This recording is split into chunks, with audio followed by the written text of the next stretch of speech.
Welcome back to another episode of the Hardcore Casual with your boy, Bass the Kid. Now, I feel like as a result of the weekend, there's been quite a few interesting narratives that have come out, and there's been a bit of fallout from the sort of the Ryan Garcia and Tank Davis saga.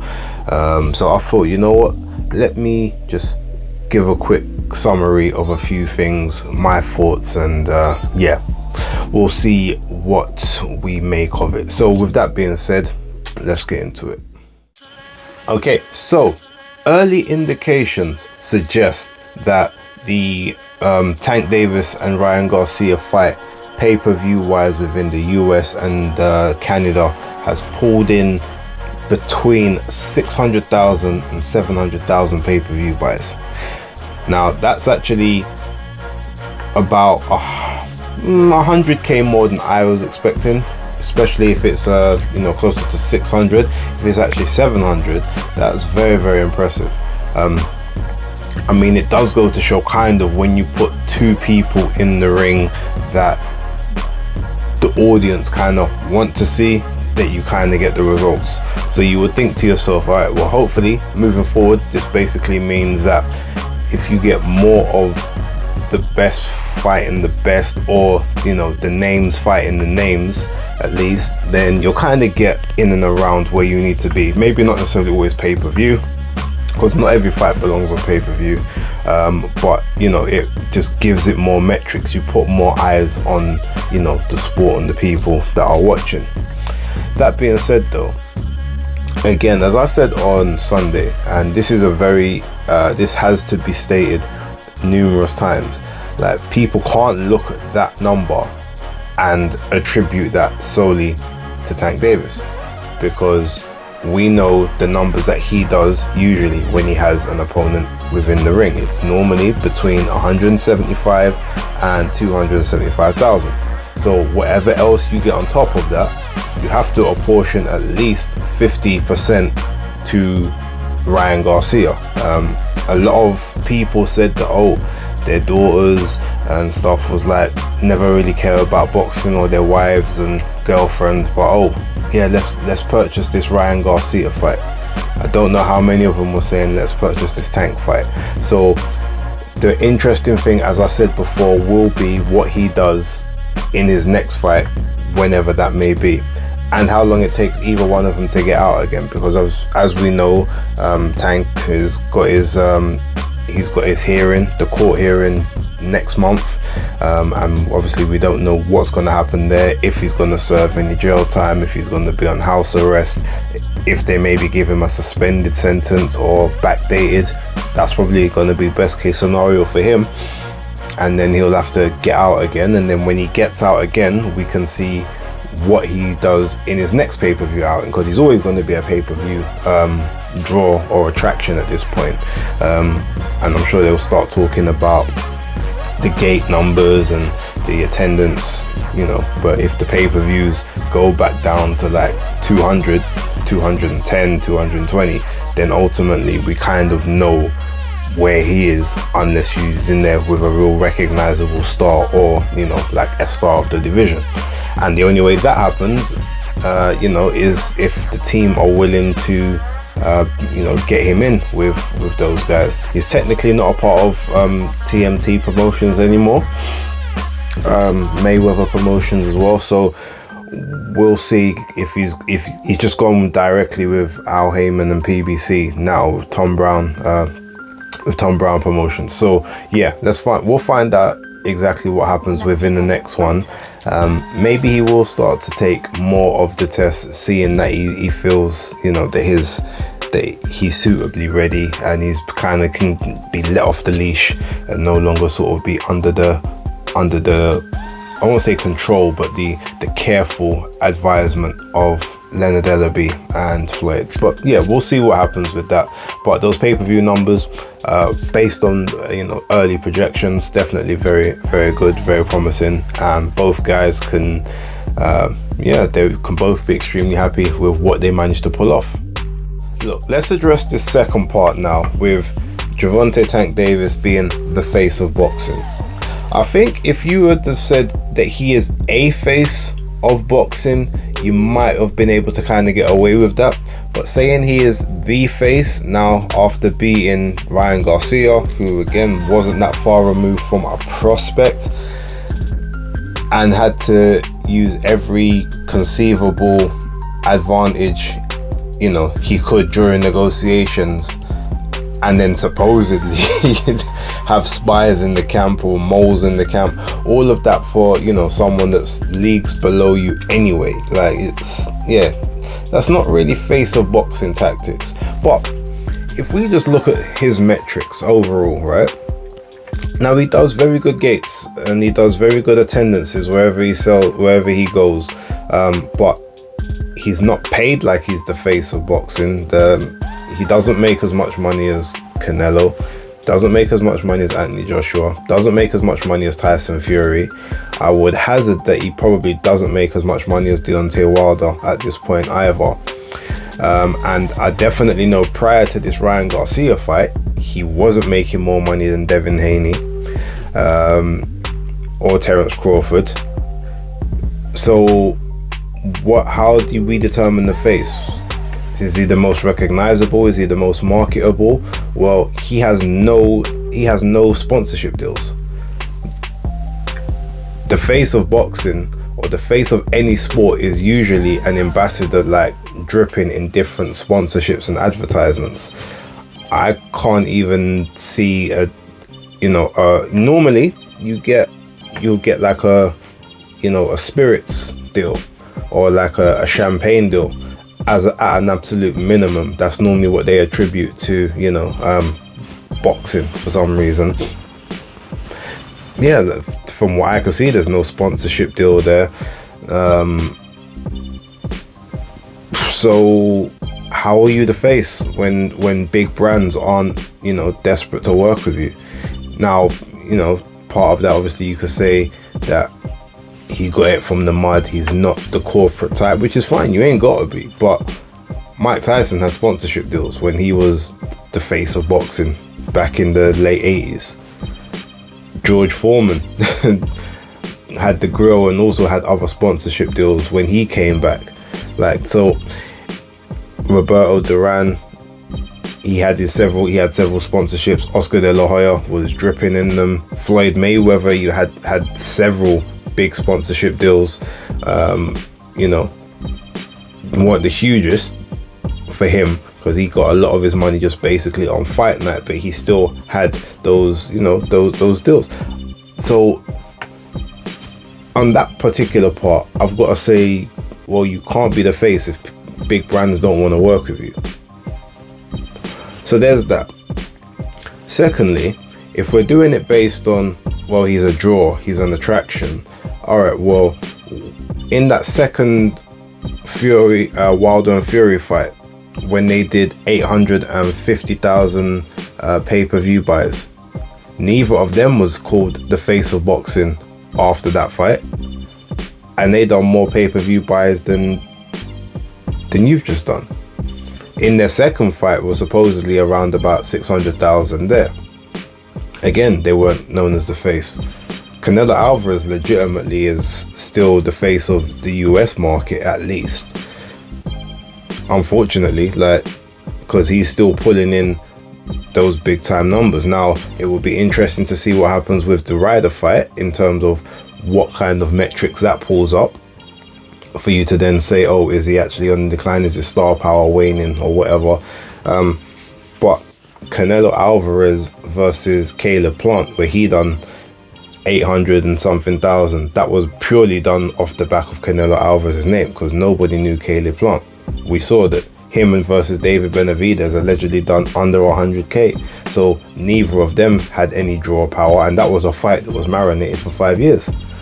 So whatever he does versus John Ryder in the US and Canada is only going to be off the back of Canelo Alvarez, because nobody over there knows John Ryder. We do over here, but no one knows him over there realistically. So yeah, again, whatever that's going to be is going to be based off his star power alone. So I think all this face of boxing talk is you know, it's a non-starter. Ultimately, as I said, is he a face? Yes, he's one of the premier faces in boxing, but he's not the face. And everyone making those statements need to kind of relax. Again, until those big brands and look at you and say that you are worth investing in, you can't be the face of a sport. That's just how it would. If people want to talk about metrics, that's the most important metric. How much big brands want to work with you. And it doesn't look like that many want to work with him for whatever reason. I mean, we probably know what some of those are, but yeah. So that's my take on whether or not he's the face of boxing. But again, great talent. He needs to stay consistent with top level guys, but I doubt we're going to see that. So he's probably going to go back to doing those 175, 200,000 pay-per-view buys for the next fight moving on. Well, give him the benefit of the doubt, see what happens after the court case and the court hearing. And lastly, I want to address the notion of whether Ryan Garcia quit or not on Saturday night or Sunday morning for us. Look, ultimately, as I said on the weekend wrap, yes, he quit. It doesn't make him a quitter, because ultimately quitting at any particular moment in your life, there's reasons for it. Habitually, no one, especially in this day and age, should just stick around for the sake of something that's going to risk you damage and health. But ultimately, within that moment, you have a choice to make. The choice is, do I get up, carry on, and potentially get laid out cold while I'm not already in a fit state to continue anyway?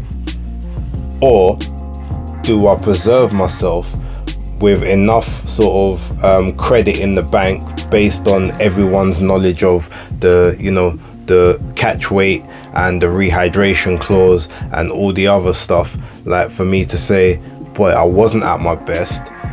In the post-fight press conference, he even said legs felt a little weak, didn't really have his legs under him, he felt, but everything kind of came together while he was in the ring. Look, he signed everything, so he's not using any of that as an excuse. But the fact it's been mentioned, and the fact everyone will question, how legit of a victory is it when you have to do all of these things for someone that's not far removed from being a prospect at this point? So all of that stuff again comes into play, and you say, I'm not at full capacity, I can't carry on here. If I carry on, I'm probably gonna suffer, immeasurable damage in my mind. I need to self-preserve and get out of here and save it for another day. To me, there's nothing wrong with that. Look, in every single walk of life, right, people quit for all types of different reasons. And ultimately, you get some people who say things like, oh, well, okay, if a boxer says that he quit, then fair enough, because they do that for a living. But people who don't box like professionally should never use those kind of words, because they're not in there taking the punches. Well, you're quite right. They're not in there taking the punches, but guess what? They never signed up to be a boxer. So the rules of engagement in boxing, unfortunately, are a lot different to the rules of everyday life. Now, you can go to any job in any different sector, and there will be rules of engagement. There will be some fundamental rules that normally are always across the board the same, but ultimately everywhere is going to abide by a different set of standards. So if you choose boxing or MMA or anything like that as your as your outlet, as your source of income, then you are beholden to the rules of that world. And the rules of that world say to you that when you get in the ring, the aim is to either beat your opponent into a position where they can no longer continue, and and either they quit, they get knocked out, or you just beat them well over a 12-round period to get the decision by the judges, or you stay in there and you take a beating until either your body gives out and you get knocked out, or you go the decision and you can't, and you end up losing on the judges' scorecards. That's the rules that you abide by. Anything outside of that, it is what it is. But when people go into the UFC, for instance, and you get put in a leg lock, or a rear naked choke, or maybe an arm bar, or whatever, and they tap out, no one says, oh, he tapped out, he's a quitter. Like, no, it's self-preservation. Like, you don't want that arm broken, you don't want the leg snapped, or you don't want to basically get choked out to death, so you tap out. It's the same principle here. Now, you took the body shot. Yes, I definitely believe it hurt, but you was up, you was able to sort of stay up. There's a delayed reaction. Normally, I've never seen a delayed reaction of like 6 seconds before someone goes down, personally, but yes, it clearly hurt. Gone down, all right, grimacing, ouch, it's painful.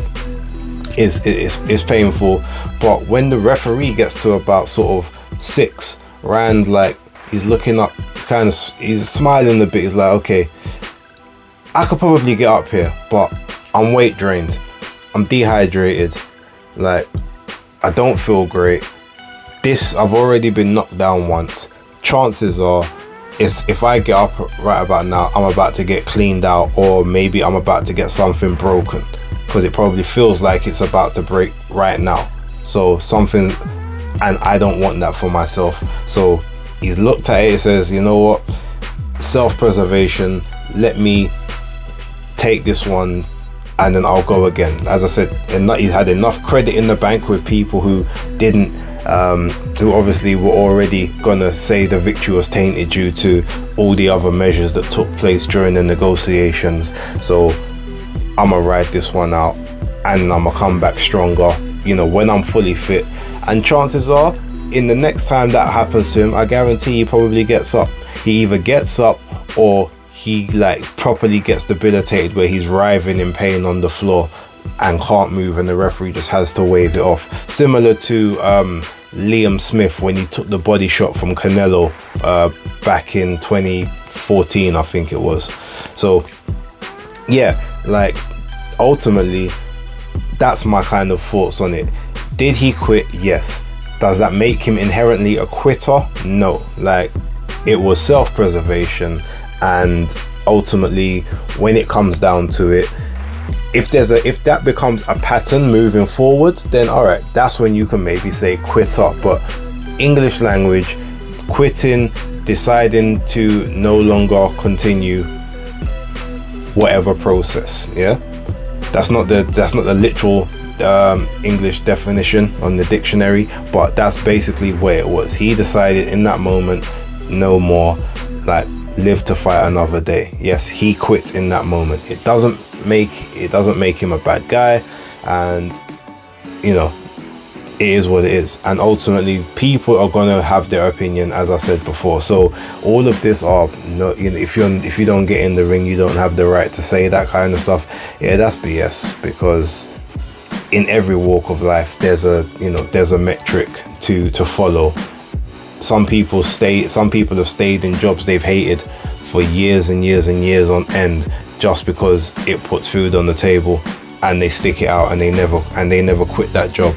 But other people are like, nope, my mental health, my well-being is a lot more important to me, and they job hop constantly. So it is what it is. Like, it's a mentality of self-preservation. I haven't really got an issue with it, but just because you don't box, it doesn't mean you don't have a right to say what you see, or and ultimately, if you paid for that fight, if people are gonna say, oh well, you've never boxed, you can't comment. Well, if they paid the £85 or the $85, they've definitely got a right to say what they want. Obviously, if someone's streaming it illegally, then their opinion don't really count, they don't matter. But a paying customer can always have an opinion, regardless of whether you like what they say or not. And that, unfortunately, is the end of it, because without them, you don't make money.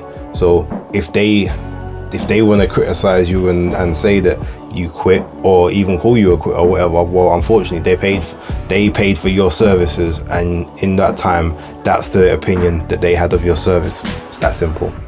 Anyway, I'm gonna leave it there. Thank you very much for watching. Let me know your comments down below, and that's the Hardcore Casual out.